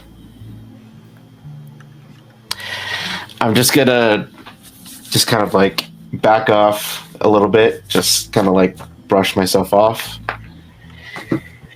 and walk back inside. Thank you all so much for watching part 1 of Gross Anatomy, our MonsterHearts medical drama. Make sure you come back next week, October 30th, 7 p.m. Eastern Standard Time, to watch part 2, the finale of Gross Anatomy. Now, I would love for my players to take a sec, tell us where we can find them across the internet. We'll start with AJ. Hi, my name is AJ. I also go by Husha_kid most places, or Husha Kid at Blue Sky. I go by he, they pronouns. You can find me over on many different places. I was currently on One Shot and Party of One, playing two different games, but also very similar games. And also you could check out Lurking Legends on my YouTube, my One Piece actual play adventure. Serenity? Oh, you mean? Oops. Yeah, you can see me go, oh shoot. Hi, I'm Serenity. You can find me all over the internet as Click Clack Snack. I do a lot of cosplay. I do funny ha-has, if you like those. I do 18 plus content. I do a lot of different actual play performances as well. You can catch me also on the Lurking Legends. Hi, I'm there too. So you can go see me on AJ's channel. You can find AJ, Depthe, and myself every other Sunday on Tragedy of the Allusion, a Greek mythos inspired D&D 5e campaign that's been running for a very long time. We love these characters very dearly, and I make them want to hopefully be lovingly rip out their hair every time. And I have some fun projects coming along the way, so stay tuned with Faye Wild and Out for a Mass Effect long-term 5e game I'll be running shortly. Also, full disclosure, this was filmed not at the same time as the episode, which is why we're dressed differently. Also, Faye is sick, which is why they are I think I'm gonna have them freeze framed right here. So now we're gonna all freeze frame while they talk about their stuff. So everyone freeze frame in 3, 2, 1. Hi, I'm Faye, and if you're wondering where you can find me outside of this project, you can find me at Gothic Fairy or Gothic Fairy Cosplay on basically any platform. You can also find me on Madaloon's Twitch channel every Thursday, or on YouTube for season 1 and 2 of For Dungeons and Demigods. And in February of 2025, I will be doing a short form Old Gods of Appalachia horror game. If you've heard my comedy, you should hear my horror. I hope you have a good day, and I'm gonna go chug some more ginger ale. I'm not gonna lie on that. Tummy ache society, rise up. That's perfect. Perfect. I panicked. Yeah. I was like, Go for it, Meadow. Howdy, darlings. I have been Meadow. Hopefully continue to be Meadow for the foreseeable future. She, they pronouns. You can find me at Howdy Love Darlin on all socials. There's no G at the end of that because I am Southern as hell. You can find me on Hit Points Not Required. I am doing a sponsored giveaway with them all the way into November. So if you're seeing this before then, you can still win. Follow me for details on how to do that. We're giving away some really cool stuff. And you can also check me out on Girls Run These Worlds, where we just finished up a mini arc of an Over the Garden Wall inspired Lost in the Woods campaign, which was a lot of fun. So if you want to go check them out, and then check me out, and then check out Hit Points Not Required, which is a lot of checking, but you know, that's how checklists are made. hello, I'm Depthe, like the ocean. My pronouns are they, them. You can find me on all things via Chaotic Bunny. I'm out and about. I do things. I do have a podcast that is being released very slowly called Finding Ithaca. It's a sci-fi Starfinder game based heavily on Treasure Planet and Titan AE. I'm in charge of the allusion, and yeah, I do things sometimes. That's me. I have been Dan, aka Dan_the_Baker, where you can find me wherever I want you to find me. You can always find me here at Open Table Adventures, where we'll have more actual plays, one-shots, interviews, recipes, and so much more. So make sure you stick around. As always, I have been Dan the Baker. This has been Open Table Adventures, and you are always welcome to pull up a seat. Bye-bye! Yeah, because My flavor of neurodivergency, Baja Blast. That's I have Canada. never had That's my Canada Baja Dry. This is Canada Dry. What the fuck about it? My tummy hurts. Oh. That's Okay, wrong. let me tell you, the absolute visceral hold Canada Dry had on me for the better half of like a year and a half. I drank liters of that shit every day. And then I think I still have the picture of you holding a whole bottle of Canada Dry Listen. like it was a baby. listen. I was so confident. I was so confident, having never done it before, that I could crush a can against my head. And let me tell you, that I'm didn't so happy happen. we're still recording. I will say I can do something, in my opinion, that's a little bit hot with cans. I don't know if I have any cans. Hang on. I need Let to me send see. you a can. I've got cans. I got two. Just got kidding. I got cans? like 12. I'm Hey. very divergent. I don't put them in the fucking recycling. I can't relate to this conversation. I have a Shut can. Shout out to y'all can havers. Hey, It's small, so I don't know if it's gonna work, but I used to Yeah, do it's a this mini all can. the time. But Oh yeah. Can you do that but replace it with me? Yeah. Yeah, roll to turn someone on the players. Can I? I wish I was a Coke can.